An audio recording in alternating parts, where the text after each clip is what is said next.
നാടൻ ഫയൽസിലേക്ക് സ്വാഗതം. അധ്യാപകർക്ക് വിദ്യാർത്ഥികളെ, കുട്ടികളെ ശിക്ഷിക്കാൻ കഴിയുമോ?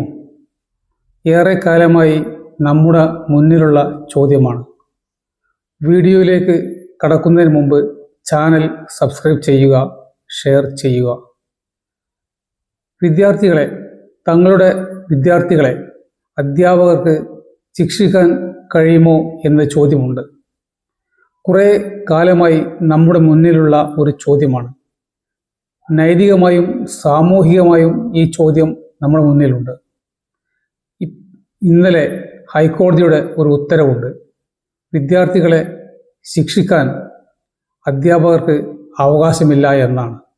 അതേസമയം അതൊരു ക്രിമിനൽ കുറ്റവും അല്ലതാനും. അങ്ങനെയാണ് ഹൈക്കോടതിയുടെ നിരീക്ഷണവും ഉത്തരവും. 3 കേസുകൾ ഇതുമായി ബന്ധപ്പെട്ട് കോടതി പരിഗണിച്ചു. ഒന്ന്, കൊടുങ്ങല്ലൂരിൽ 6 വയസ്സുള്ള ഒരു വിദ്യാർത്ഥിയെ അധ്യാപിക ചൂരൽ പ്രയോഗം നടത്തിയ ഒരു കേസ്. മറ്റൊന്ന് സുൽത്താൻ ബത്തേരിയിലാണ്.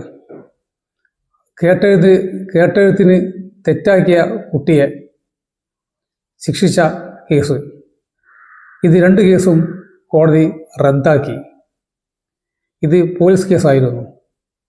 ഇതാണ് കോടതി റദ്ദാക്കിയത്. അതേസമയം വടക്കൻ പറവൂരിൽ താൽക്കാലിക നൃത്യാധ്യാപകൻ 9 വയസ്സുകാരനായ വിദ്യാർത്ഥിയെ PVC പൈപ്പ് കൊണ്ട് അടിച്ച് പരിക്കേൽപ്പിച്ച കേസ് റദ്ദ് ചെയ്തിട്ടില്ല.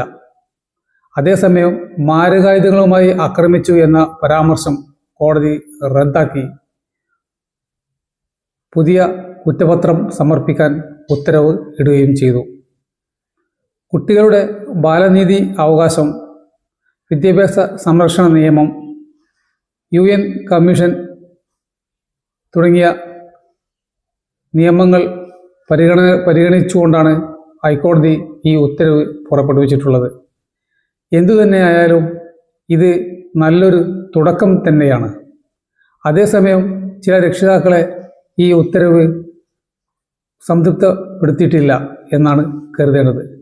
കാരണം അവർ പറയുന്നത് കുട്ടികൾക്ക് നല്ല ശിക്ഷണം കൊടുക്കണം എന്നാണ്.